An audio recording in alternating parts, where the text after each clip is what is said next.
What's up, guys? It's Greg here for another stock video. Welcome back. I want to talk about why do stocks go down today, because almost all of us have had that experience where we buy a stock that we think is amazing. Maybe someone told us that stocks only go up, so we bought it. Everything's going up. Stocks only go up. This is the easiest game I've ever been a part of. That guy's incredible, by the way. I love his content. But then the stock goes down. Why do stocks go down?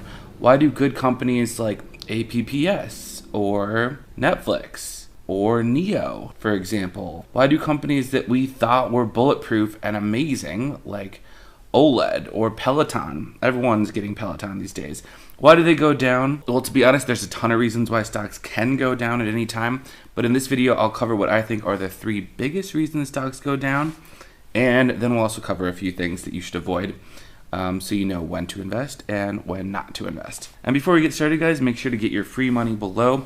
When you sign up to Webull and deposit $100, they will give you $20. Literally, nowadays, it's so important that we grow our money and get a freebie whenever we can.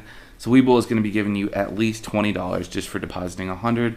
Then you can wait and take out all of your profits, including the initial $100. And if we're lucky, by the time you see the description, I'll have a sign-up offer for M1 Finance below 2, which has a similar offer when you deposit. You can use Webull and M1 basically as savings accounts where you just put your money and hopefully grow them a little bit, or you can just do nothing with the money and then take the free money that you get for signing up. So the first reason that stocks go down is just because of something called profit taking. A lot of us are in the game for the long run. We want to buy a stock like Apple, for example, and we want to hold it forever because over time you always want to have more Apple stock in your portfolio. It's just the way it is. But some people would rather have Apple for a short amount of time, ride it up, and then take profits, meaning sell and collect their gains, at which point the stock goes down. When a lot of people do profit taking in a small amount of time, like the biggest bank does it with the most aggressive strategy, so they want to have a ton of growth. Then the next biggest bank does it, then the next biggest bank does it. You get like a chain reaction of profit taking, which slowly pushes the stock down. With a stock like Apple, that will happen in Apple, let's say like one in every, correct me if I'm wrong, I think Apple has like a steep decline of profit taking once every 3 or so years, at which point it gives us a really good opportunity to buy it. This is just one example. People take profits in a ton of other stocks like Moderna. As we saw, Moderna reach all the way up to about 178, at which point people decided to drive it down by selling it. And you might wonder why the stock is going down. If everyone needs this company, they need the vaccine. Well, it's just because it went up a little bit too fast and then everyone decided to take profits. Why couldn't they have given us a heads up or emailed us and said they were going to take profits? I don't know, because you and I are usually just smaller guys, and the big guys, the top, who had a lot of Moderna, maybe even the executives of the company, decided it was time to sell. Now, the next reason a stock can go down is because of bad news. Bad news can take a lot of different forms. Maybe some competition shows up. For example, with Tesla, they've had very little competition, but at times other electrical vehicle companies have showed up in the market and looked promising. Maybe people think that the next company is gonna like become the new thing and Tesla's gonna go out of style, at which point the new thing will go up and the company that people think is out of style will go down. Usually the big guys win in the long run, so a company like Tesla you want to stick with, whereas a company like Nikola is not something you want to stick with unless you know something about it. Another form of bad news can just be results that aren't as good as we thought. For example, companies like Inovio looked like they had a really good shot at creating the COVID-19 vaccine, which now we know Moderna, Pfizer, BioNTech, all those other companies have had success with. Inovio had promising news, and that's why it looked like a buy at certain times. But then it released news that said its vaccine was delayed, progress was delayed, maybe things didn't go as planned, and so people decided, hey, the stock is up here, we're going to sell it because there's bad news, and then it goes down. Certain companies like Inovio are to be avoided, and you can look up their history with past clinical trials, and maybe they've gone wrong multiple times. If that's the case, you want to stay away from a company because probably people are going to be buying up the stock while you do it, but you're not going to get the heads up that they're going to sell it. And by the time the news comes out, this stock will already be down. Now, if you have other examples of companies that have had bad results and your stock has gone down, I'd love to hear it in the comments below.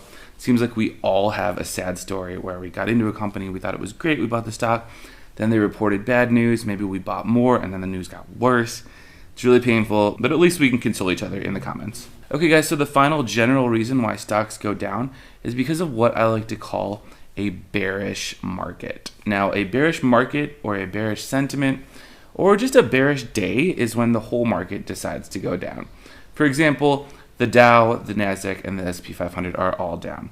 What's happening there could be a combination of a lot of things like profit taking. Maybe there's some bad news in there, but if there isn't bad news, it's probably just a bearish day. Meaning people just said, hey, I want some cash. I'm going to sell. I'm going to enjoy holding on to these like $100 bills, you know, the feeling of money. I just want to have some cash for the future. Maybe people have to make purchases, or maybe they just get a little bearish and want to take their cash and go hibernate with it. When that happens, a lot of mutual funds and ETFs that might contain the stocks you hold will also sell off, driving the price of individual stocks down, which is not a bad thing. When you're investing, you should always remember what it feels like to take the wins and hold the cash, because that is definitely part of the end goal, which is to generate real wealth, which you can use to better your life. All right, so now that we've covered our 3 reasons why stocks can go down at any time, I'd like to tell you a few things to avoid. So I know Warren Buffett says that looking at charts and following the graphs isn't investing, and it's not.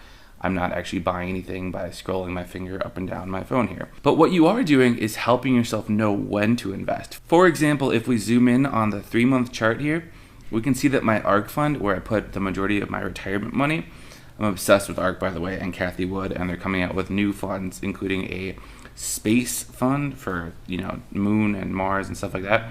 We can see with ARK, when it reaches a point like here at 134, we could have possibly predicted that it would go back down to 124. Now, you and I cannot predict the future, but we can go based on what we know about past events, that when a stock goes up too high too fast, or an ETF in this case, it's probably going to come down. So if you see a particular stock you love or an ETF going up high and spiking, maybe just hold on to your money for a week or two and let it come down and then buy it, because a month from then, you will have more profits because you'll have ridden it up as opposed to just buying it high, letting it go down, and then you'll basically come out even when it comes back up. So avoid those peaks, guys, and wait for those dips. That'll happen with stocks like my other favorites too, including things like Peloton.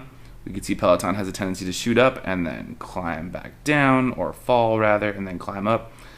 And the same goes for Chewy. Chewy did great in December, approaching Christmas, got to 106. I didn't sell it because Chewy is one of those stocks I want to have for the long run and build a huge position.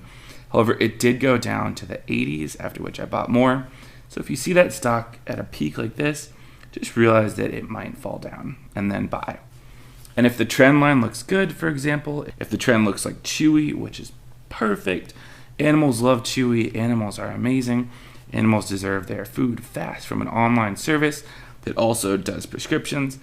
If the trend looks like this, then you're going to want to be in it for the long run, like I am. Okay guys, the next thing to avoid is just when analysts, or maybe your favorite TV stock commentator, says, wait to buy blank. This happened with DraftKings when it went on its first huge run.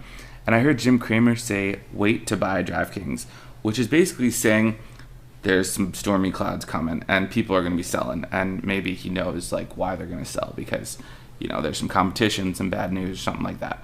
So if someone says wait to buy something, probably means some selling is coming.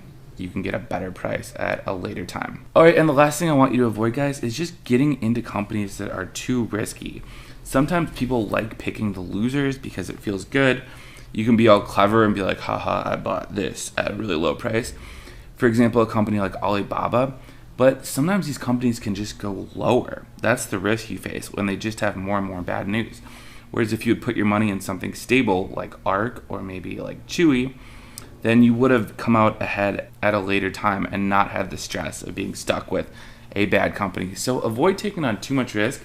Know that stocks can go down continuously over time as they just face more and more bad news, or maybe government scrutiny, maybe the SEC gets on their back and bust them for something. So just avoid taking on more risk than you want. And if you have to take on that risk, maybe balance it out by buying a stable company like Apple at the same time, so you know you're going to be winning on something. Alright guys, that's it for our video today. Thanks so much for joining me. Make sure to get your free money down below in the description via the links to Webull and hopefully M1 Finance. I'm going to try so hard to get that up for you guys. I want you to know I'm here for you, whether you're investing or making a blog. We can all talk through the tough times and know that we're going to build a brighter future, because 2021 is definitely supposed to have a lot of growth in a lot of good companies as money that's on the sidelines comes back into the market. Alright guys, make sure to subscribe so we can stay in touch. Smash that like button if you learned anything. Don't mess with that like button. That thing deserves to be absolutely obliterated. You can click it with whatever finger you like. I usually go for that pinky. Anyways, that's all from me today. I'll see you guys in the next video. Thanks so much.